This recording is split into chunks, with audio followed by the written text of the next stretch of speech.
Hello everyone, Andrew Martin here again, and welcome to the Game of the Day presentation for round 3 of the 2014 British Chess Championship. And today it's my pleasure to present to you the all-grandmaster clash between Chris Ward, playing white, former British champion in 1996, and Mark Hebden, perhaps one of the strongest English players never to have won the British Championship title. And this turned out to be a real exciting game. Well, Chris set the scene by playing d4 and his favourite c4, encouraging Mark to play the King's Indian, which is more or less his habitual response to the d-pawn these days. Now White sprung a slight surprise by playing knight ge2, and probably Mark expected that Chris would play the sameish variation, which is his usual system versus the King's Indian. But knight ge2, well, that's a flexible move in one sense, in that White can always go back into a sameish if he feels like. For instance, when black castles, White could, if he wanted to, play f3. Ward does not take that opportunity. Instead, he sticks with the Kramer proper and he puts his knight on g3. And the position of this knight is somewhat controversial. Black gets his best results against the Kramer when he manages to prove the position of that knight on g3 is inferior. Well, he's got to do that yet. There's a long way to go, and Black has plenty of choice. Systems with c6, a6 and b5 have scored well for Black, but Mark decides to go with a Benoni response, c5. I mean, I guess e5 is equally playable here. They just lead to a different type of game. So c5, Chris pushes on, and now e6, the Benoni move. Bishop e2. Well, here's a clear sign that White is trying to do without f3 altogether. He may have prepared this line for the game against Hebden, and this is the Kramer proper. As you can see, Black would be looking to play h5, h4 if he could manage to find a good moment to play those moves. It's up to White to try and frustrate him. Hebden takes on d5. And now a fundamental choice by White. Should he take with the c-pawn, promoting a kind of Benoni position, or should he take with the e-pawn? Both moves have their merits. The move e takes d5 denies Black a lot of counterplay. In particular, it's very difficult for Black to get the move b5 in against this line. Meanwhile, White proceeds easily here with castles, bishop f4. This is a decent way to play the position for White. But Ward decides to stick with the Benoni and he plays c takes d5. And now comes a series of moves by Black which I don't really like very much. He plays his knight to a6, White castles. Hebden plays his knight to c7, which looks as though he's aiming for b5. White, of course, puts a stopper on that move, and now Hebden plays his knight back to a6, which involves a considerable loss of time. Yes, White has weakened the b4 square, but as we'll see in the game, Black gets to put his knight in on that b4 square, but in the end it doesn't appear to do very much at all. So perhaps Black should just consider other moves here, perhaps the traditional a6, and if White goes a5, just play rook b8 and get on with the action on the queen side. As the game goes on, we really begin to understand that all this moving with the knight is far too slow, and White picks up the pace of the game by playing bishop g5. A good move, just intended to play queen d2. For instance, if Black played rook e8 here, then queen d2. So, Hebden, going back to the game, plays h6, and White plays his bishop back to e3. Now the h6 pawn is something of a weakness, and after rook e8, White played the obvious queen to d2, hitting h6.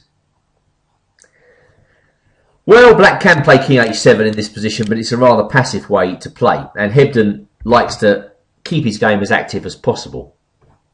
So he played h5, White put his bishop back on g5, and now everything hinges, from Black's perspective, on whether h4 is working. If it's not working, then White's position is to be preferred. And I think after h4, the point of this is when White takes on h4, Black's going to take on e4.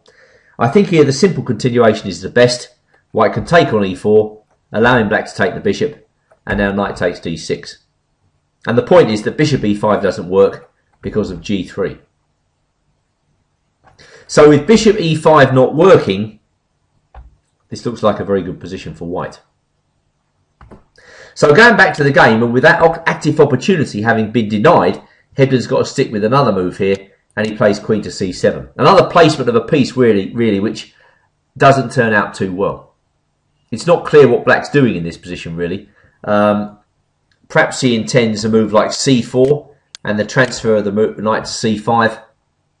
Well, Ward decides that this is all very slow, and he plays f4 immediately. A very good move, and very dangerous for black to face, because black's got to all the time worry about moves like f5 by white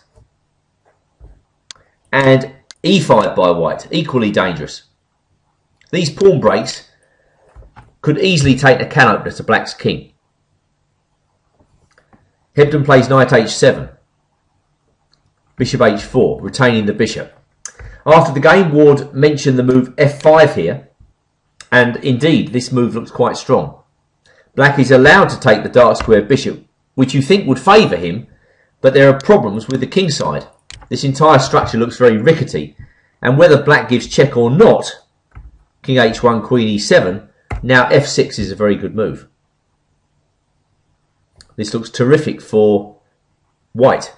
If black plays queen e5, just queen h6, and if queen f8, then black's got some problems with his king side. For instance, can white take on h5 immediately? But of course, going back to the game, it seems natural to preserve the bishop, and what a role that bishop will play in the finale. While seeing e5 and f5 coming up, Hebden decides to play bishop h6, making it slightly awkward for white to advance his central pawns. Ward plays a very good move, bishop c4, again introducing the idea of e5 into the position. Black puts his knight on b4, and now white continues the steady build-up with rook a e1. It has to be said it's much easier for white to find natural moves in this position than it is black, and that is black's problem. He's got this bishop slightly artificially placed on h6. He's way behind with his queenside counterplay. In a position like this, black needs a6, b5 as quickly as he can get to it. But after bishop d7, again, Ward played a very good move here. Queen to f2. Just getting on with it straight away, the queen steps out of the pin. Now white's thinking about e5 and f5. Chris was kind enough to come into the commentary room after the game, and there he mentioned the intriguing possibility of e5 straight away. And the point of this is that the advance is connected with a devilish sacrifice. For instance, if white takes on e5 with the pawn, then we go d6, and if queen c6, bishop takes f7 check. That is the point of this combination. Very nice indeed. And it turns out that after king takes f7, we land a discovered check. Black's got to go back to g7, and now the point of the whole combination is that white sacks a rook with rook f7, drawing the black king out into the open, after which it's very doubtful that black can survive. White's got numerous threats. He threatens the knight. He threatens rook f1 check. This could have been a brilliant way to win. For instance, let's take this on. If black plays knight f8, we go rook f1 check, and I think this is curtains for black, as after king g8, perhaps the simplest way here is bishop f6. Mate is threatened. What can black do? If he plays rook e7, we don't even need to take the rook. We can go check, check, and mate. So this might have been a brilliant way to finish things off. But going back to the game itself, queen f2 is also very good, and Hebden fails to find a good response. He plays a6, a bit too late, and white pushes forward with the immediate e5. Black takes on a4, probably because he can't think what to do. I mean, if he takes on e5 here, then I think d6 is just very strong. And if queen takes d6, we have bishop takes f7 check, and again the discovered check, f takes e5. So going back, bishop takes a4 was played. It all looks very horrible for black now. E takes d6, and Hebden played queen a5. The cluster of pieces on the queen side is most unimpressive. If he goes queen takes d6 in this position, we have knight ge4, and if queen takes f4, we can take off the queens, rook takes f4, And after g5, I think white can just take this pawn. Knight takes g5, knight f6 check. Clearly winning for white. So black is already down to desperate moves. He tries queen a5, and after this, Chris is absolutely remorseless, finishing Paul Mark off. He plays rook a1, pinning the bishop. Black's got to play b5, d7, advancing the pawn. Black's got to block that pawn, and now queen takes c5. Threatening the devastating move, rook takes a4. Black cannot escape the clumsy cluster of pieces on the queen side. He tried bishop f8, d6 was another very strong move.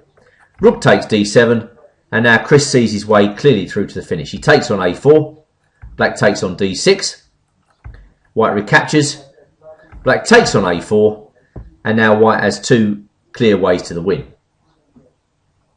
Obviously, he can take on d7 in this position. Black gives a check. White parks his king in the corner. Black takes the bishop. Queen takes a4. This must win. But I think Ward finds a much better way here by taking on g6 straight away. A move that leads to a mating attack.